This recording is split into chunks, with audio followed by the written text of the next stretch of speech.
Gimana jadinya ketika kita hidup di dunia game? Film yang berjudul Free Guy ini menceritakan tentang seorang teller bank yang menyadari bahwa dia adalah bagian dari sebuah game. Tapi bukan karakter penting, hanya karakter yang nggak bisa dimainin sama pemain gamenya, atau biasa disebut sebagai NPC, non-player character. Sejak saat itu dia memutuskan menjadi superhero dengan cara dan usahanya sendiri. Bisa nggak ya? Penasaran kan?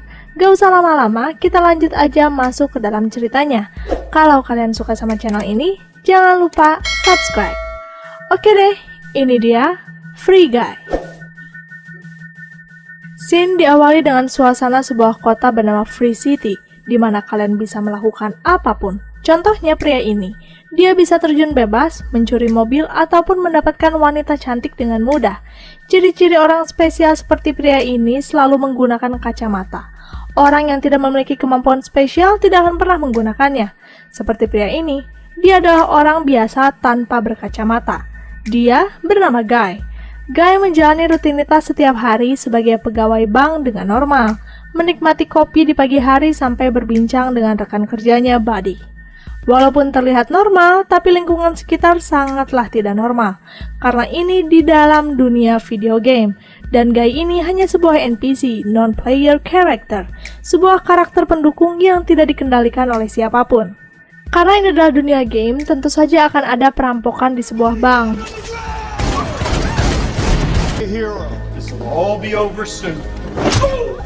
Guy dan Buddy dengan santainya berbincang sambil tiarap di tengah keributan yang ada, karena mungkin sudah terbiasa. Perbincangan mereka ini membahas tentang asmara Guy. Dia sangat ingin menjalin hubungan dengan seorang wanita. Lalu di tempat lain, seorang wanita bernama Molotov Girl sedang melakukan transaksi dengan pria bertopeng, mendapatkan informasi mengenai adanya level rahasia. Setelah mendapatkan apa yang diinginkan, Molotov Girl menembak si pria bertopeng. Di waktu yang sama, Guy dan Buddy sedang beristirahat. Di tengah jalan, Guy berpapasan dengan Molotov Girl. Dia langsung jatuh hati kepada Molotov Girl detik itu juga.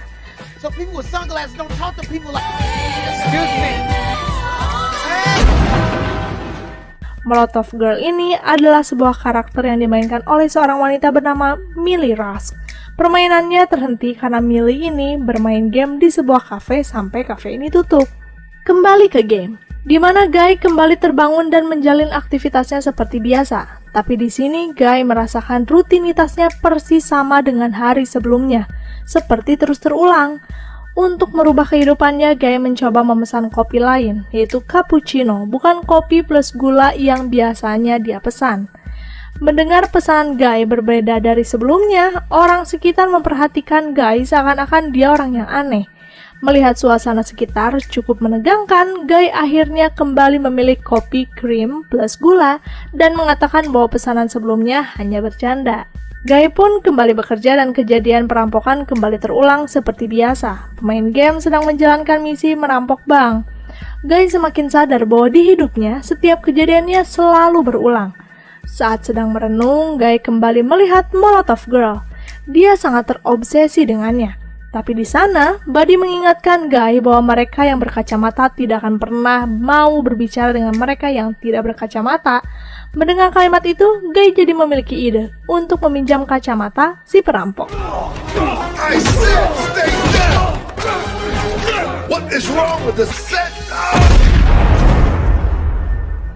Guy dengan santainya pergi keluar dan langsung menggunakan kacamata. Dunianya kini berubah.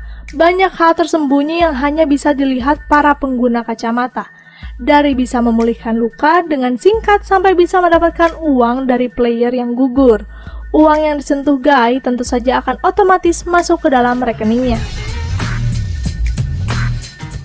Sedangkan di dunia nyata, di Tsunami Studios, perusahaannya Game Free City, seorang pria bernama Case menyadari ada yang aneh dengan karakter Guy. Kim meminta masukan kepada rekannya yaitu Mouser. Tapi di sana Mouser menganggap tidak mungkin NPC bisa bermain di game utama. Menurutnya bisa saja itu skin yang digunakan seseorang agar seakan-akan sebagai NPC. Mereka berdua pun masuk ke dalam game, berperan sebagai polisi meminta agar Guy melepaskan skinnya karena meretas skin NPC itu sangatlah buruk. Key dan Mouser segera mengancam Guy untuk melepaskan skinnya. Jika tidak, mereka akan menembaknya. Tentu saja, skin yang dimaksud Key adalah kostum atau tampilan dari sebuah karakter game. Tapi skin menurut Guy ya kulit yang sebenarnya. Sehingga ketika Guy diminta melepaskan skin, Guy bingung bagaimana bisa dia melepaskan kulitnya sendiri. Mendengar alasan Guy yang terlalu panjang, Key dan Mouser langsung menembak Guy.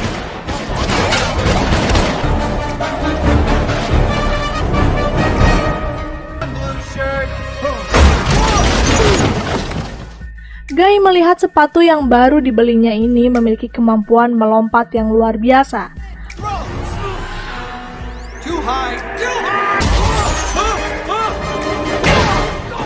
Lompatan Guy ini jaraknya sangat jauh, sehingga Key dan Mouser mengeluarkan kemampuannya merubah bentuk gedung sehingga bisa mengejar Guy dengan sangat cepat. Saat Key dan Mouser mengejar, di atas sana Guy sadar bahwa jatah lompatan sepatunya sudah habis. Dia pun segera berlari dan memilih melompat ke bola besi di seberangnya. Tapi, gagal.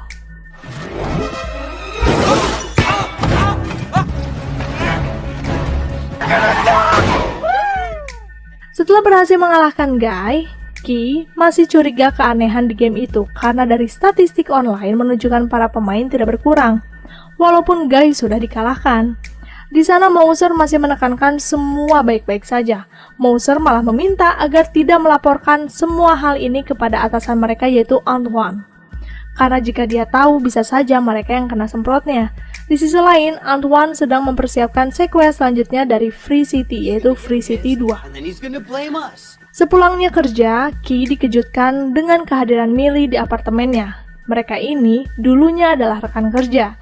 Di sana Millie membahas tentang game Free City yang menggunakan AI buatan Millie dan Key, yang sebenarnya sekarang sudah dibeli oleh Antoine. Karena sudah dibeli, seharusnya Antoine memberikan kredit atas karya mereka, tapi nyatanya tidak. Hal itu tentu saja merugikan mereka berdua. Millie yakin AI buatan mereka bisa ditemukan dari video klip dari game itu, tapi semuanya disimpan di rumah penyimpanan salah satu pemain game. Tapi pemain ini memiliki level tertinggi, tentu saja akan sulit. Millie meminta Key untuk membantunya mendapatkan video klip gamenya. Mendengar hal itu, Key malah meminta Millie untuk move on. Di sisi lain, Key malah merasa game Free City dan game buatan mereka berdua dulu sangat berbeda. Tidak mungkin Free City menggunakan AI buatannya. Keesokan harinya, Millie kembali memainkan Molotov Girl dan mendatangi rumah penyimpanan. Saat sedang mengintai, Guy datang dan itu cukup membuat Millie kaget. Kehadiran Guy ini malah membuat penjaga mengetahui keberadaan mereka berdua. Millie dengan terpaksa mengurungkan niatnya dan kembali ke base camp. Wow, you are a special kind of noob.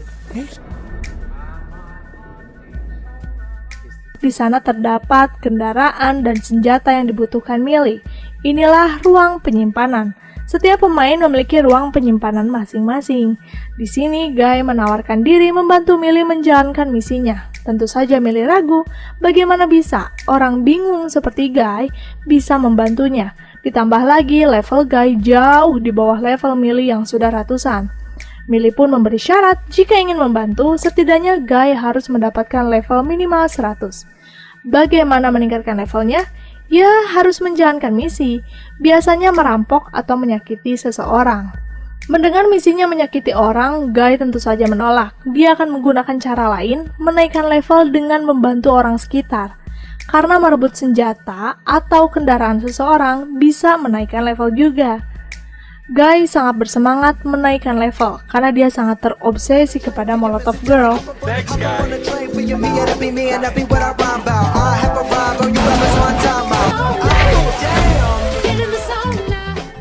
Sedikit demi sedikit, Guy berhasil menaikkan level dan tentu saja tindakan Guy ini diketahui oleh player lain. Guy jadi bahan pembicaraan di mana-mana sebagai karakter yang luar biasa. Dia mengalahkan player lain yang bahkan terkenal sulit untuk dikalahkan. Di dunia nyata, Guy dikenal sebagai Blue Shirt Guy. Dia sangat terkenal. Who is Blue Shirt Guy? You're absolutely right. Blue Shirt Guy. Who is he or she? Sedangkan di sini, Ki kembali mendapatkan pesan dari Millie, memohon membantunya masuk ke dalam rumah penyimpanan. Akhirnya Ki membantu Millie membuka pintu masuk dari rumah penyimpanan. Ruangan ini penuh dengan barang dan senjata canggih. Millie menemukan salah satu klip yang dibutuhkan, tapi tidak lama alarm menyala.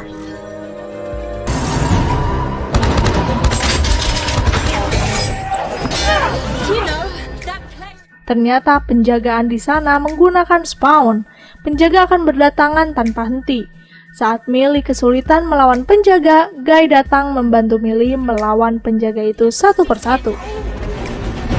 Millie, there.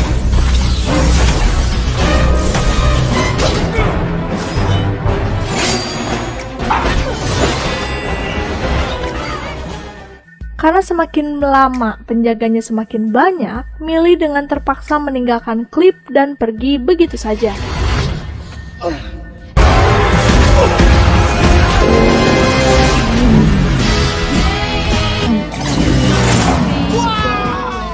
Sedangkan di Tsunami Studio, Antoine datang membahas keberadaan Blue Shirt Guy. Dia ingin bagian seni membuat skin berwujud Guy dan membuat Guy yang aslinya di Free City 2.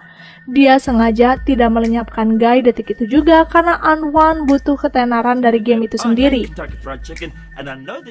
Kembali ke dunia game, Guy mengajak Molotov Girl ke ruangan penyimpanannya. Tentu saja, semua benda yang ada di sana membuat Molotov Girl terkejut. Dalam waktu singkat, Guy bisa menaikkan level sekaligus mengumpulkan senjata canggih. Saat itu Molotov mencurigai Guy adalah orang dari Tsunami Studio. No missions here. Setelah mengunjungi ruangan penyimpanan, Guy mengajak Molotov mendatangi suatu tempat rahasia. Ya, memang tempat ini tidak pernah didatangi para pemain karena tidak ada misi apapun di sini. Tempat ini lebih indah dan tenang, sehingga inilah tempat favorit Guy dan Buddy ketika ingin menenangkan diri. Mereka membeli ice cream, berbincang, sampai bermain ayunan. Kebersamaan mereka cukup membuat Molotov tertarik dengan kepribadian Guy. Sebelum berpisah, Molotov meminta Guy memanggil nama aslinya saja, Millie, dan mengajak Guy bertemu di dunia nyata. Saat itu Guy mengiyakan saja tanpa tahu bahwa dunianya ini bukan dunia sebenarnya. Setelah pertemuan dengan Guy, di dunia nyata, Ki datang mengatakan bahwa semua kecurigaan Millie selama ini benar. Terbukti saat di kantor, Ki menganalisa tentang Guy. Banyak data kehidupan Guy yang sangat berkembang. Sama seperti pemilik kedai kopi yang ternyata perlahan-lahan mencoba membuat menu baru, yaitu cappuccino. Semua perkembangan Guy membuktikan bahwa AI buatan mereka digunakan Antoine sebagai dasar Free City, karena AI buatan mereka ini memang dirancang agar bisa karakter game merasakan kehidupan nyata. Guy menjadi AI pertama yang menjadi nyata. Kini Millie tahu bahwa Guy bukan bagian dari Tsunami, tapi memang seorang NPC yang kini kehidupannya berkembang. Kiss mencurigai bahwa game Free City 2 sebenarnya bukan Free City baru, tapi hanya penggantinya saja. Jika Free City 2 berhasil diluncurkan, dari semua bukti AI mereka sampai karakter Guy akan lenyap begitu saja. This whole world's about to end. Don't you think you'd want a chance to save it? Mendengar hal itu, Millie kembali ke dunia Free City, berniat memberitahu tentang kehidupan Guy yang hanya sebuah game. Millie membawa Guy ke gerbang utama para pemain. Di sana banyak scene misi dari setiap pemain, termasuk scene dari serangan yang diberikan kepada Guy dari para pemain sebelumnya. Millie menjelaskan lagi bahwa Guy dan Millie berada di dunia yang berbeda. Guy hanya bagian karakter tambahan dari game, sedangkan Millie memang hidup di dunia nyata. Mendengar semua penjelasan itu, Guy tentu saja kecewa. Untuk sesaat dia merasakan dunia baru, tapi kini ternyata Guy harus ditampar sebuah kenyataan bahwa dia tidak nyata.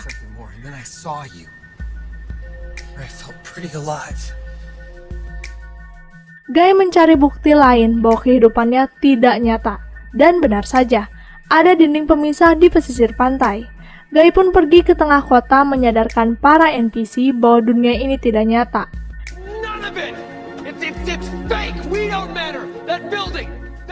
Setelah dari tengah kota, Guy mendatangi Buddy mencurahkan tentang kehidupannya yang tidak nyata. Tapi di sana Buddy menghibur dan memberitahu bahwa apapun yang terjadi, kehidupan dan pertemanan mereka nyata di matanya. Setelah mendengar hal itu, Guy mengajak Buddy untuk membantunya mendapatkan klip video yang ada di rumah penyimpanan. Mereka dengan mudah masuk ke rumah penyimpanan yang ternyata milik salah satu YouTuber game. Kenapa bisa mudah? Karena Buddy kenal dengan semua penjaga yang ada di kota ini. Si pemilik rumah penyimpanan muncul dan betapa terkejutnya ketika menyadari bahwa pria di depannya adalah Blue Shirt Guy yang sedang viral. Untuk meningkatkan ketenaran YouTube-nya, pria ini memberikan akses apapun yang Guy butuhkan. Guy pun langsung meminta salah satu klip video yang diinginkan Millie. I love you. It's all here. Check it out. It's pretty cool actually. It's like a whole other world. Setelah berhasil mendapatkan klip, Guy pun mendatangi base camp Millie. Betapa senangnya Millie karena akhirnya dia bisa mendapatkan bukti yang dicarinya selama ini. Sedangkan di dunia nyata, ketenaran Guy semakin meledak. Para pemain malah memuji skill Guy yang mengalahkan para pemain tanpa membunuh. Player di luar sana malah jadi lebih menghargai hidup para NPC karena sebelumnya mereka brutal, menyiksa, ataupun membunuh NPC. For a plan to be a good guy. Perbuatan baik Guy ini tentu saja mempengaruhi tingkat penjualan Free City 2 karena mereka jadi lebih suka Free City 1. Penjualan menurun sebesar 60% sejak munculan Guy. Untuk menghilangkan karakter Guy, Antoine meminta Mouser mereboot game agar NPC kembali ke fungsi semula. Saat Mouser sedang bersiap mereboot, Guy dan Millie sedang melihat isi dari klip video dan benar saja, ada build dari game buatan Millie dan Key yang bernama Life Itself. Melihat cuplikan itu, Guy menyebutkan bahwa dia pernah ke sana. Millie meminta Guy mengantarkannya, tapi belum juga obrolan mereka selesai, game sudah direboot. Millie.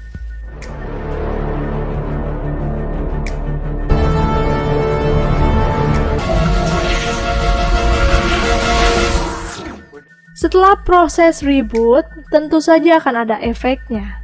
Dan hal itu membuat Guy tidak ingat apapun, termasuk cuplikan yang ditunjukkan Millie sebelumnya.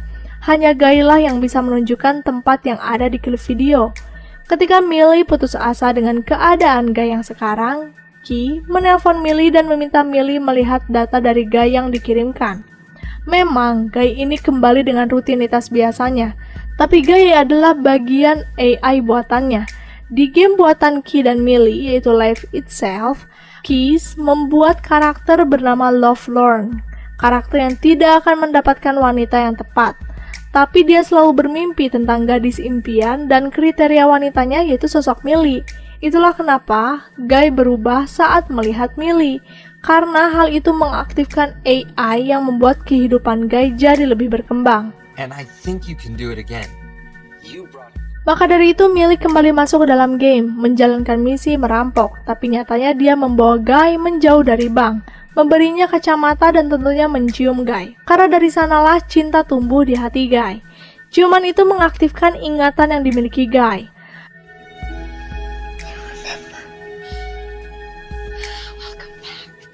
Setelah berhasil mengembalikan ingatan Guy, Guy langsung menunjukkan di mana dia melihat build hutan dari game Life Itself. Dan ternyata, Guy melihat dari pantulan tirai yang ada di apartemennya. Dari bukti yang ada, berarti Antoine memang membuat build game itself tidak terlihat. Tapi untungnya dia lupa menghapus pantulannya. Millie pun berdiskusi dengan Key. Dari pantulan yang ada, Key mencurigai bahwa pulau dari game itself ada di dinding pemisah yang ada di pantai Hitman. Untuk bisa melewati pantai itu, Key akan membuat jembatan agar Millie bisa melewatinya. Sedangkan di dunia game, Guy mengumpulkan para NPC memberi motivasi agar mereka mau merubah nasibnya dan pergi ke tempat yang jauh lebih baik. Kalimat motivasi Guy memicu para NPC berkembang dan mulai bisa memilih cerita hidupnya masing-masing. But we have to fight for it. We have to fight together. Setelah memberi motivasi kepada para NPC, kini misi Millie dan Guy menuju pantai Hitman. Tapi pergerakan mereka diketahui Antoine dan dia pun meminta Mouser segera menyingkirkan Millie ataupun Guy.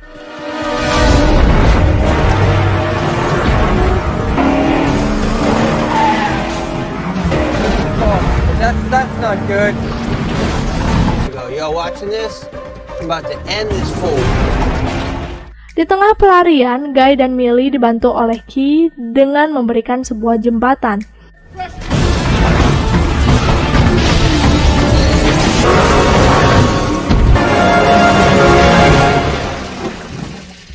Tentu saja gerakan itu langsung diketahui Antoine, bahwa Key yang membantu Millie melarikan diri. Key pun dibawa ke ruangannya, menjelaskan bahwa dia tidak akan tinggal diam dengan tindakan yang dilakukan Key. Dia akan tetap menghilangkan Guy.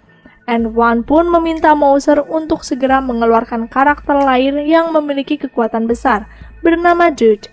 Saat itu juga, Key membuka jembatan agar Millie dan Guy bisa melarikan diri.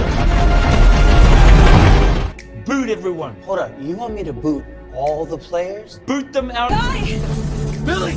You're taking me out. Tapi sayangnya Millie tetap menghilang beserta para pemain lain. Mereka offline. Tapi untungnya sejak offline para pemain, Key menyiarkan secara langsung tayangan Guy. Kini hanya Guy lah harapan satu-satunya untuk bisa membuka gerbang game tersembunyi milik Key dan Millie. Guy pun mulai melangkah, tapi semuanya terhenti ketika karakter Dude datang menyerangnya.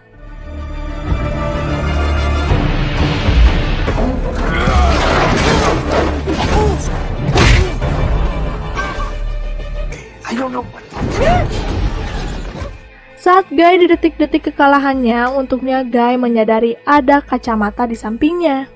Pertarungan kembali dimulai dengan segala senjata terkenal yang biasa kita tahu.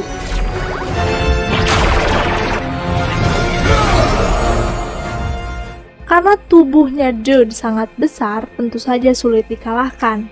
Untungnya Buddy datang dan segera melemparkan kacamata Guy. Bukannya mengeluarkan senjata, Guy malah memberikan kacamatanya kepada Dude. Karena Dude ini karakter yang belum sempurna, dia cukup bodoh, sehingga Dude mudah teralihkan dengan semua pernak-pernik yang dilihatnya sekarang. Melihat keberhasilan Guy, Antoine semakin marah. Dia memutuskan menghancurkan game langsung dari servernya. Saat Antoine akan menghancurkan server, Mouser menyadari bahwa Antoine menggunakan AI buatan Key dan Millie. Mouser berusaha menghentikan Antoine, tapi yang terjadi dia dipecat detik itu juga. Game pun hancur sedikit demi sedikit. Gedung mulai runtuh dan beberapa NPC juga ikut hilang, termasuk Buddy. Guy mau tidak mau harus tetap berlari sebelum tubuhnya ikut hilang juga. Ketika Antoine terus menghancurkan server, Guy sudah sampai di ujung jembatan dan... benar saja, ada dunia lain di balik dinding pembatas. Sebuah dunia game yang dibangun oleh Millie dan Key. Kembali ke dunia nyata, ketika Antoine akan menghancurkan server yang tersisa, Millie datang menghentikannya. Millie pun bernegosiasi agar Antoine jangan menghancurkan keseluruhan data.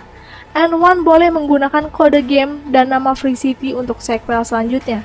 Tapi Millie ingin dunia dan orang-orangnya saja yang ada di Free City diberikan kepadanya.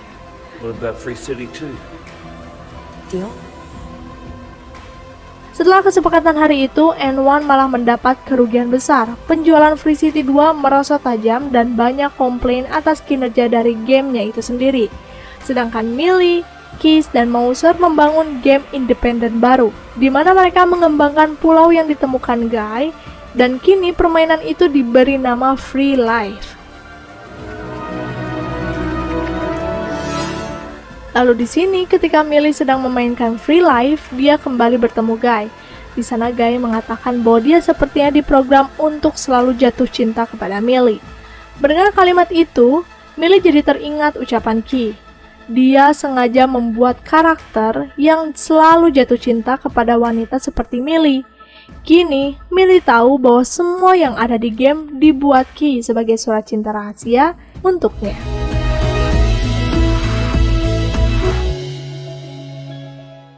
Oke, sebuah game yang sangat menyenangkan. Berbeda sama Squid Game, ini lebih ringan dan menyenangkan. Kalau kalian nonton secara langsung, komedinya lebih kerasa. Sampai jumpa di video Maur cerita selanjutnya. Kalau suka sama channel ini, jangan lupa subscribe. Bye-bye!